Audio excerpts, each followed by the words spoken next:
واعتصموا بحبل الله جميعا ولا تفرقوا. Hadis nomor 1242 artinya,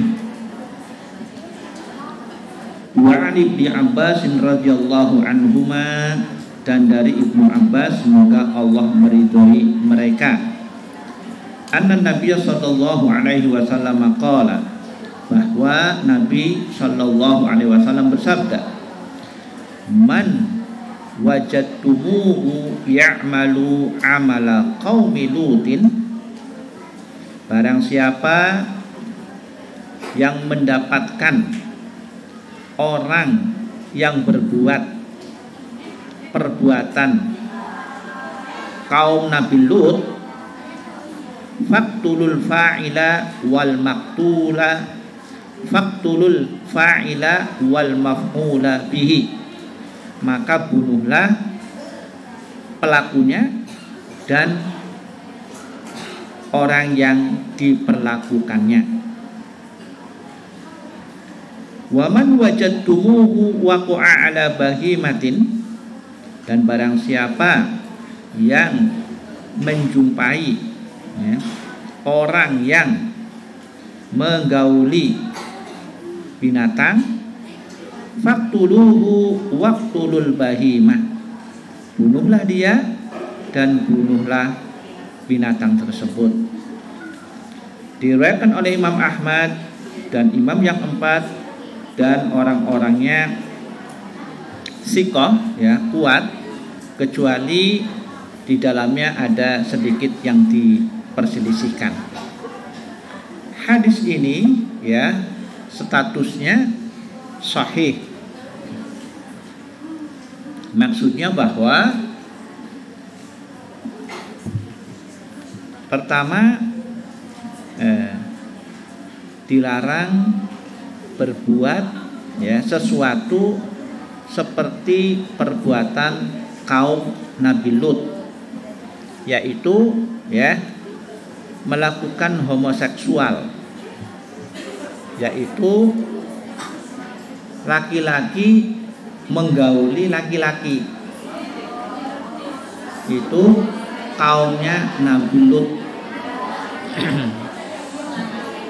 Ya, bahkan dalam kisahnya ketika malaikat itu diturunkan dan berwujud seorang pemuda, itu juga mau digauli sama kaumnya Nabi Lut. Maka pada saat itulah, ya, kaum Nabi Lut itu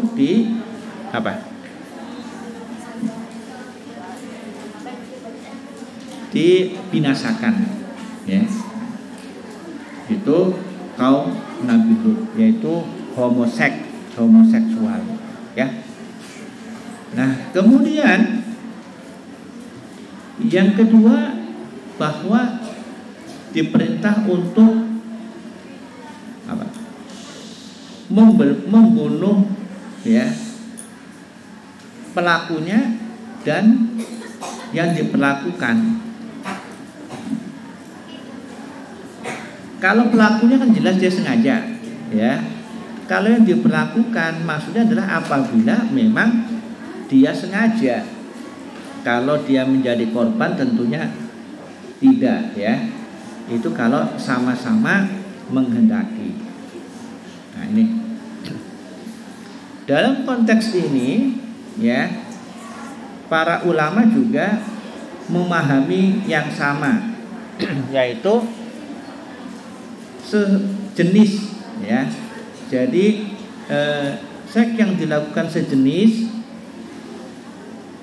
tadi, laki-laki dengan laki-laki, kemudian perempuan dengan perempuan, yang dinamakan lesbian. Nah, lesbi itu lesbian. Nah, kalau homoseksual. Nah, kalau perempuan dengan perempuan namanya lesbian. Nah, ini sama hukumnya, ya. Jadi hukumannya sama. Pertama dan jelas dilaknat oleh Allah, yang kedua diperintah untuk membunuhnya. Nah, tentu yang dimaksud orang yang membunuh, ya, yang diperintah membunuh ini bukan masing-masing orang langsung membunuhnya, ya, itu nanti menjadi kacau, tidak ya. Jadi di sini maksudnya adalah pemerintah, ya, penegak hukum, itu maksudnya, yang melakukan. Sama dengan rejamlah, ya kan, cambuklah, nggak boleh masing-masing orang mencambuk, nggak boleh. Jadi itu penegak hukum, yaitu pemimpin, itu yang berkewajiban untuk melaksanakan hukum. Jadi pertama apa? Laki-laki dengan laki-laki. Yang kedua, perempuan dengan perempuan, itu hukumnya sama, ya, diharamkan dan diperintah untuk membunuhnya. Dan berikutnya adalah barang siapa yang menemukan, nah ini orang yang menggauli binatang. Ini ada dua juga. Jadi seorang laki-laki menggauli binatang betina, ya, hewan betina, ini juga diharamkan. Atau seorang perempuan, ya, berhubungan dengan hewan jantan, juga diharamkan. Nah, kedua-duanya diperintah untuk dibunuh, orangnya dan hewannya. Nah, ini dalam istilah sekarang, tadi kan disebut homoseks, kemudian lesbian. Nah, kalau dengan hewan disebut dengan apa?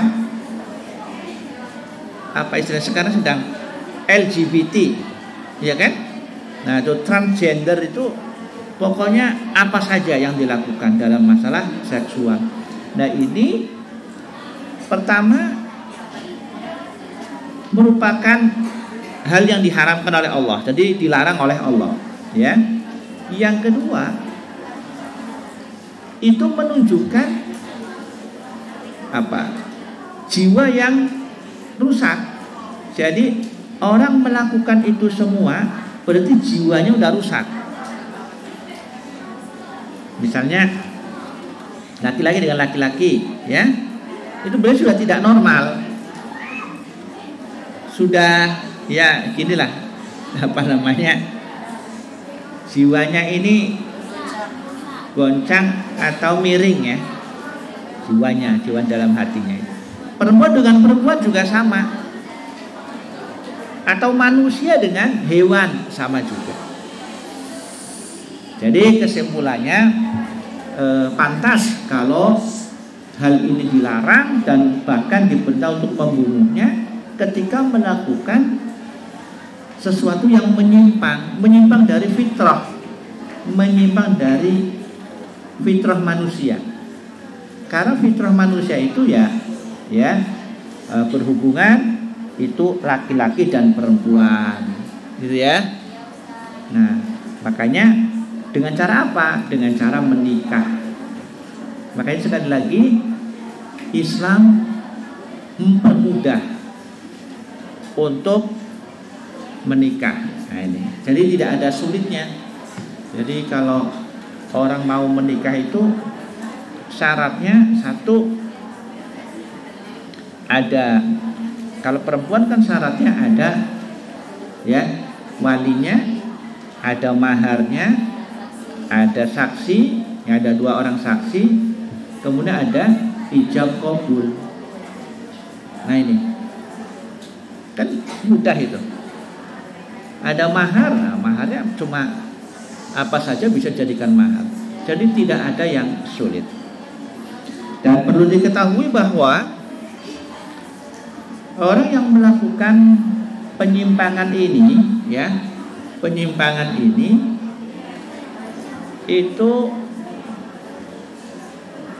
dia akan sengsara selamanya. Ya. Sengsara selamanya. Sengsara di dunia, apalagi di akhirat. Di dunia ini sudah sengsara. Jiwanya ini sudah salah. Jadi itu perbuatan, termasuk perbuatan dosa besar. Ya. Bisa dipahami ya. Jadi ini merupakan penyimpangan kejiwaan. Jadi jiwanya sudah abnormal. Jiwanya abnormal. Makanya perlu dijauhi, dan hal-hal yang mengantarkan hal itu harus juga dihindari. Ya. Dihindari. Makanya kan sering diwanti-wanti mengapa kalau tinggal di asrama kan gitu ya. Nah, itu bahasanya rawan, walaupun bukan di asrama juga sama gitu. Tapi karena iman, nah itu harus iman, kemudian tahu hukum harus dihindari. Makanya di antaranya kan gitu. Mengapa asrama kita itu kan dipannya satu-satu. Jadi asal usulnya itu kan zaman dulu, kalau zaman dulu ada kan pondok pesantren yang kamarnya itu model kelas gitu semua. Itu ya. Nah, asrama kita sengaja memang ranjangnya satu-satu. Kenapa tidak dua-dua, ya kan? Dua-dua kan lebih simpel gitu. Di PAN kan kalau kita beli ada yang single, ada yang double. Kalau beli di toko. Kalau double tujuannya adalah untuk suami istri. Nah, itu di PAN double kan gitu. Kalau yang single biasanya untuk anak-anaknya. Ya kan? Nah, di sini dirancang juga single semuanya. Nah, jadi asal usulnya agar bisa terhindar dari hal-hal yang dilarang. Tujuan utama demikian. Ya. Nah, itu namanya mengantisipasi. Tapi kalau misalnya ranjangnya double, ya. Ranjangnya double itu kan mungkin di luar kesadaran. Ya kan? Ketika tidur tidak sadar misalnya, akhirnya menjerumus kepada hal-hal yang dilarang. Itu maksudnya. Jadi sekali lagi, secara hukum, secara teori dan praktek kita mencoba untuk menghindari hal-hal yang dilarang ini. Mudah-mudahan kita selalu bisa terjaga dari perbuatan-perbuatan yang tidak baik ini. Ya, itu segera diatasi. Ya. Baik. Berikutnya hadis nomor 1243. Dan dari Ibnu Umar, semoga Allah meridhai mereka, anna Nabiya sallallahu alaihi wasallam daraba wa gharraba, bahwa Nabi sallallahu alaihi wasallam mencambuk dan mengasingkan. Nah, jadi ini kan babnya bab hadus zina ya. Jadi orang yang berzina itu dicambuk dan diasingkan selama 1 tahun. Dicambuknya berapa kali? Berapa? 100. Jadi az-zaniyatu waz-zani fajlidu kulla wahidin minhuma mi'ata jaldah. Jadi perempuan yang berzina dan laki-laki yang berzina, deralah mereka sebanyak 100 kali deraan, 100 kali cambukan, dan diasingkan selama 1 tahun.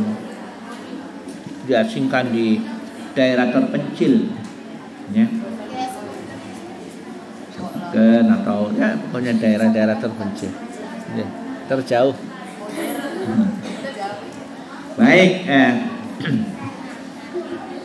dan bahwa Abu Bakar juga mencambuk dan mengasingkan, sama pada zaman Abu Bakar.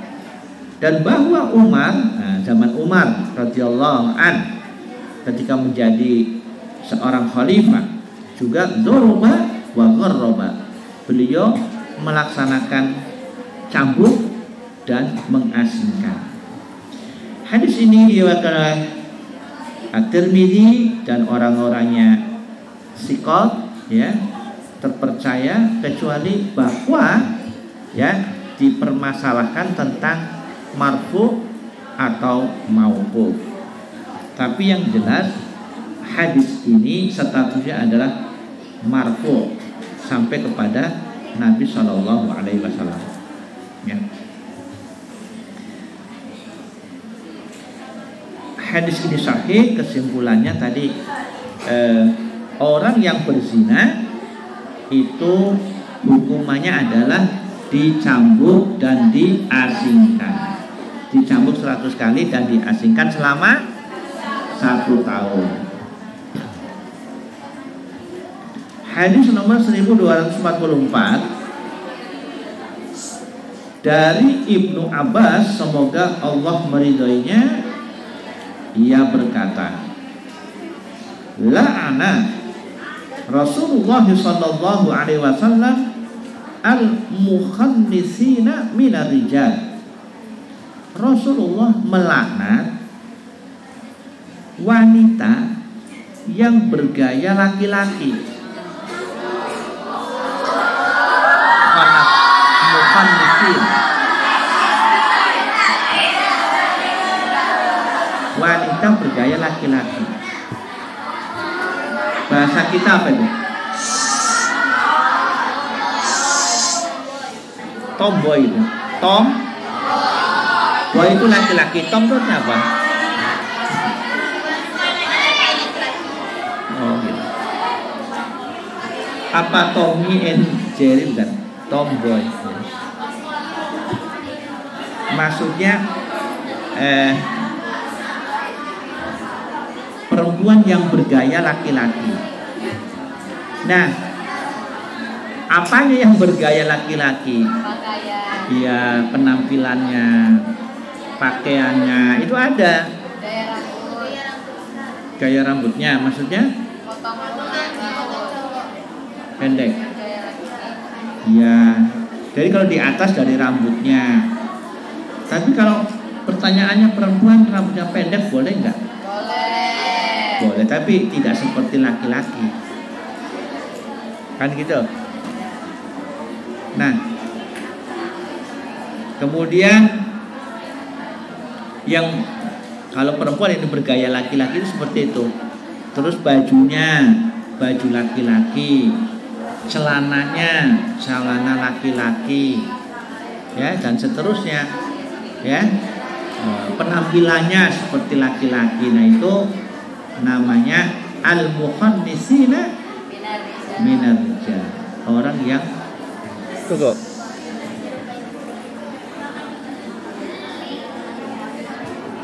Jadi ini enggak, ini kebalik ini. Al-mukhannisina minar rijal maksudnya adalah seorang laki-laki yang bergaya perempuan. Ya. Iya, jadi ini kalau wal mutarajjilati minan nisa, dan orang yang bergaya laki-laki dari perempuan. Yang tadi ya, bergaya laki-laki dari perempuan. Kalau sebelumnya bergaya perempuan dari laki-laki. Nah, kalau ini semuanya perempuan, jadi yang dilarang itu tadi perempuan bergaya laki-laki. Jadi jangan melakukan hal itu, ya. Karena berbeda semua. Jadi misalnya gini loh, baju aja berbeda walaupun sama jubah, sama-sama jubah laki-laki dan jubah perempuan berbeda. Nah itu. Kemudian misalnya kaos kaos laki-laki, kaos perempuan berbeda. Jadi nggak boleh sama. Celana laki-laki dan celana perempuan berbeda. Itu semuanya berbeda, tidak ada yang sama. Termasuk kaos kaki laki-laki dengan kaos kaki perempuan itu berbeda. Nah, jadi kalau misalnya ada laki-laki, perempuan beli kaos kaki gaya laki-laki, nah itu nanti bisa mengarah ke tomboy, mengarah tadi yang dilarang. Kalau sepatu gimana? Sepatu sebenarnya juga tetap berbeda. Sepatunya ya, sepatu perempuan dengan sepatu laki-laki, walaupun ada kemiripan, itu berbeda hakikatnya. Ada. Jadi kalau kita datang di toko sepatu, ini perempuan, ini laki-laki, itu sudah ada berbeda ini. Ya.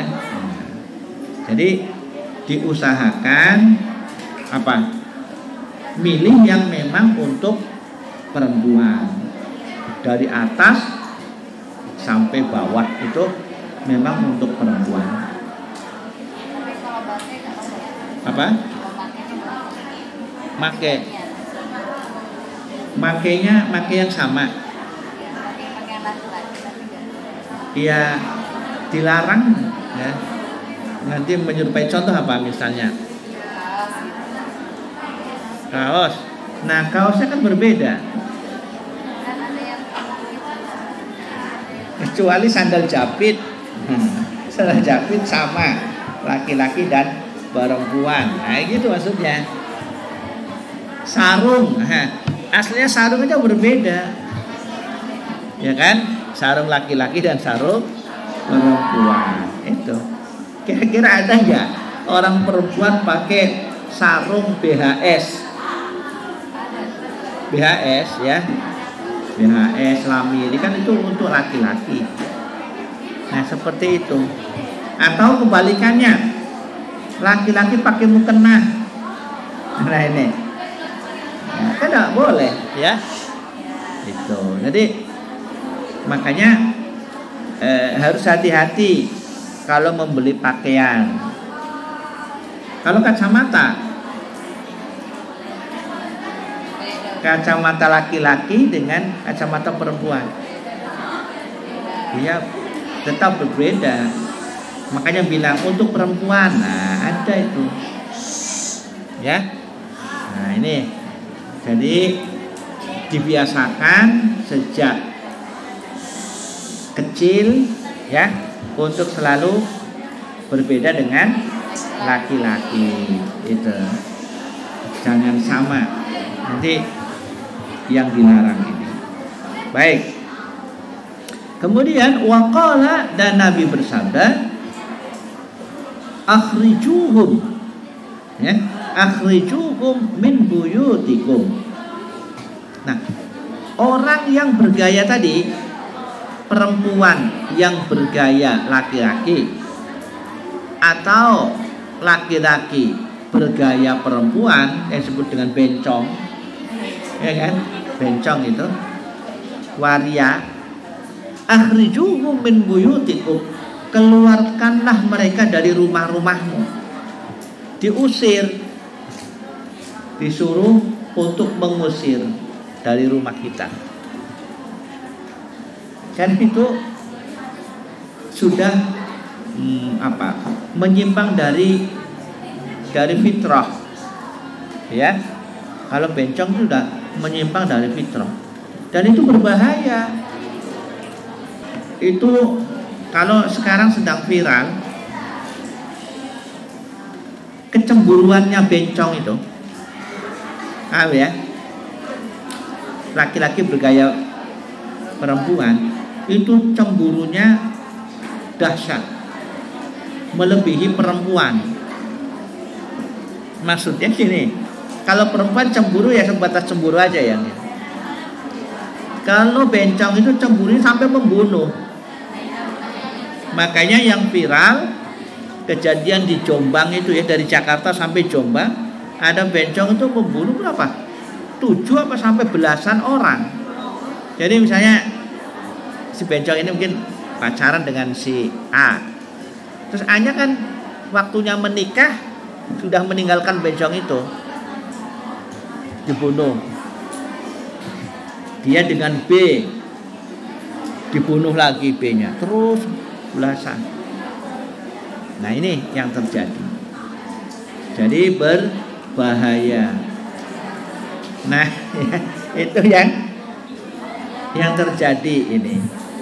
Nah kalau tomboy ini, kalau yang tomboy ini bahayanya gini, kebalikannya tomboy itu apa? Tomboy itu kebalikannya adalah tidak mau nikah, tidak mau nikah dengan laki-laki, karena menganggap dirinya laki-laki gitu, merasa dirinya laki-laki padahal perempuan. Jadi akhirnya tidak menikah.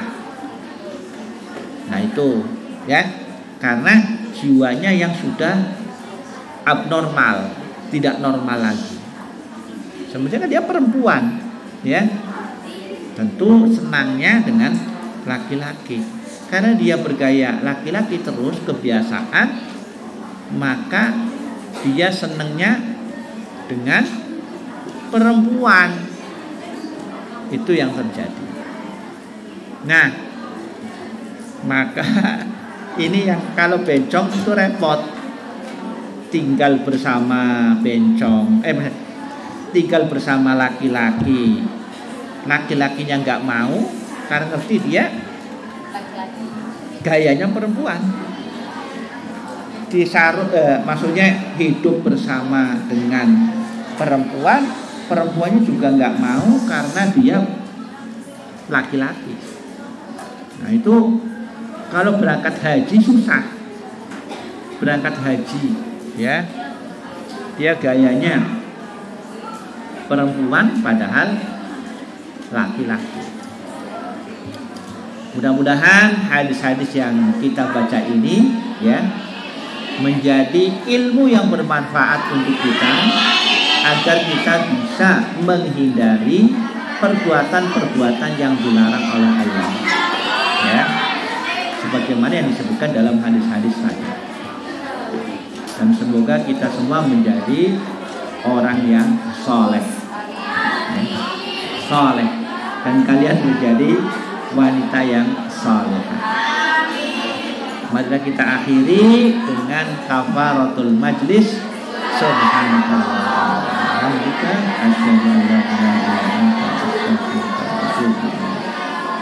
Wassalamualaikum warahmatullahi wabarakatuh.